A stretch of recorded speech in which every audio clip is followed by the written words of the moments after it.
How to answer tell me about yourself in a medical school interview. Hi, BMO Nation. Welcome to another episode of our One Question podcast. My name is Ronza and I'm joined by my colleague Mang. Hi, Mang. Hey. Now, we have nothing to sell you. It's just pure strategies and tips so everyone has equal access to education. In case you've never watched or listened to one of these before, they are completely unscripted. No fancy music, no fancy visual effects of that nature. It's just pure content. We have 10 minutes to tackle a new topic each week. And this week's topic is how to answer tell me about yourself in a medical school interview. And I'm starting the time. All right. This is a big one, Mang. This is something that I would say most of our students tend to under-prepare, over-prepare, or completely just intimidated by this question. And rightfully so. It's like a very packed question. Even if it wasn't being asked of you in an interview, it can still be a little intimidating because it forces you to, one, reflect on yourself, two, talk about yourself. And I think that for some people, that's like cringing. It's like uncomfortable to really talk about yourself. And three, it really, you have to think about, I don't want to say consequences because that's negatively charged, but the impact that response has in such a critical setting, such as a medical school interview, right? When you're being asked about that, you're really thinking, well, how do I impress? And that's something that I definitely want individuals not to be so focused on, but rather like, how do you talk about yourself? But, obviously making sure that you're putting your best self out there in an interview, your professional self, right? So a question like this, it's really just, interviewers are just trying to get to know you. They're trying to get to know you on a personal level. Sometimes it's used as an actual formal question. Sometimes it's just an icebreaker. They're still getting situated. Hey, tell us about yourself. But even then, I always tell students to take it seriously because this is an opportunity. These are essentially the gatekeepers to your future career, one that you've fought so hard for. And if you're lucky enough to get that interview, then you definitely certainly want to really prepare for this question. Not only does it demonstrate who you are as a candidate, it's their impression of you. And it's the first question. So, we talk a lot about primacy effect and recency effect here at BMO, and primacy because, it's very valid. Research indicates that people tend to remember the first few moments, whether that's an interaction and then the last few moments. So a question like this, it's the opener, right? It's how you set the tone. It's that first impression. And interviewers, Bang, are already starting to get an idea of who you are the minute you sit down, the minute you interview and shake their hand. But also, like, this question is important because they're getting an idea of who you are and it sets the pace for the interview. So now that we've really emphasized how important this question is, I think it's important, Mang, to talk about what strategy to consider when to approach this. And then if we have some time, we'll kind of bounce off some examples.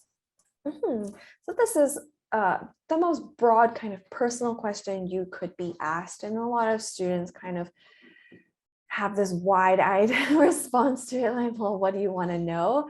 And just like Ronza said, you want to wow them with your response. So you want to premeditate on this a little bit.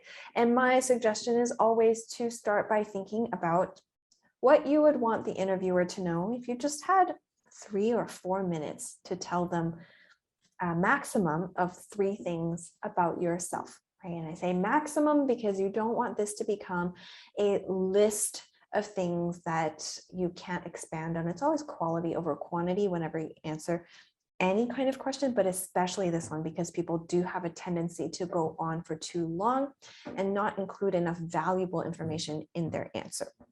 So to do this, again, you want to start by thinking about the 3 most important things that you want the interviewer to know about you.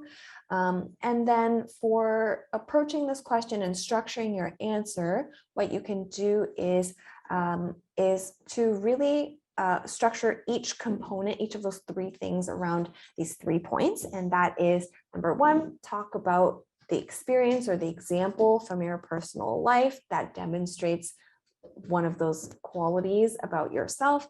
You can then go ahead and highlight what you learned in terms of skills, values, highlight that quality that you want them to take from your description of the experience, and then talk about how that would make you a great candidate for their program and a great professional in that field. So it's really the example, the learning outcome or the takeaway, and then the application. And you want to do that for each of the three things that you determine is most important for them to know about you.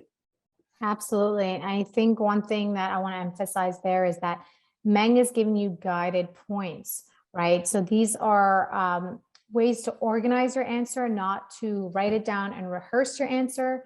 As I mentioned before, this is the first impression. So although it's like, yes, it's noble, it's commendable, you've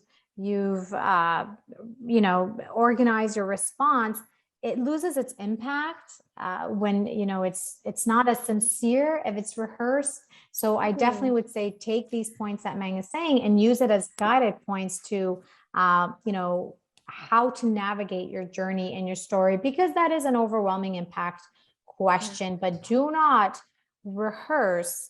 I can't tell you that enough, because I've had a lot of students, and again, like I said, it's commendable, like great, you did it, but try not, because I feel like at this point you're just listening to just respond rather than having that connection with that interviewer, which it really is that you're interacting with them, you're conversing with them, and it might be a little intimidating, but just make sure that you're still sincere to who you are and not over practicing this type of question. If I may, Ronza, one thing that I always suggest to students in order to not sound robotic for this answer, we've talked about including a maximum of 3 points in this answer, but actually in your preparation and in your reflection about yourself, you can think of more than 3 points, maybe 4 points, maybe 5 points. And each time this question is asked, or you practice this question, what you can do is change it up a little bit. Maybe one time you're answering this question using points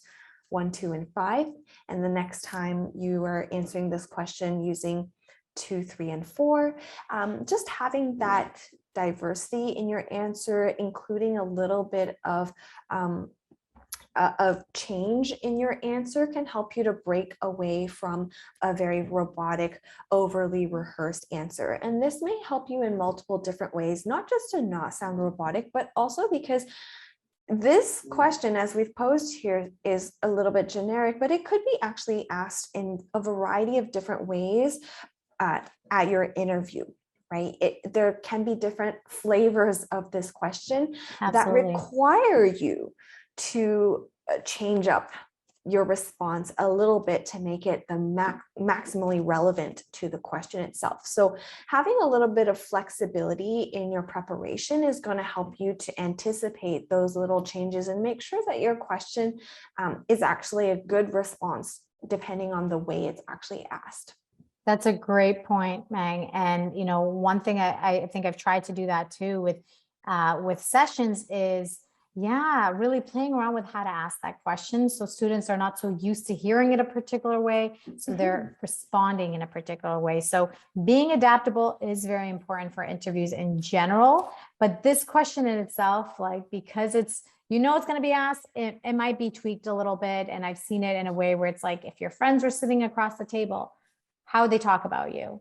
And you have to be able to recognize that that's essentially a tell me about yourself question, even if it's not directly asked. That's a great point, Meng. So we have some time here, about 1.5 minutes to talk about maybe some potential examples you might consider. Now, I usually shy away from doing this because every time I do this, students write down my answer. And I said, well, no, I hope you know the why behind what I'm saying in my response rather than what I'm saying, because everyone's story is different.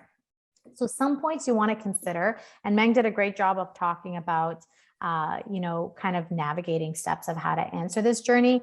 A lot of times it helps for someone to consider kind of like a snapshot of your journey up until now, right? So if there's anything relevant within your childhood. So for myself, immigration was very big, and moving to a country and adapting to a new language, it really not only is a personal experience that really changed who I am as a person, but really allowed me to gain perspective and gain some skills and really strengthen my competency level when it comes to just cultural awareness. Right. So, when I'm suggesting something that's important to me, I'm also pairing it up with a skill that I truly think I've worked on.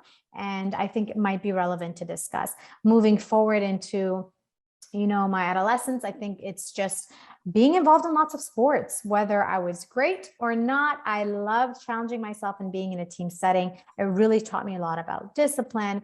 And then lastly, I think it would have to be with regards to advocacy and community outreach programs that I was involved in, and just allowing me to contribute back to society.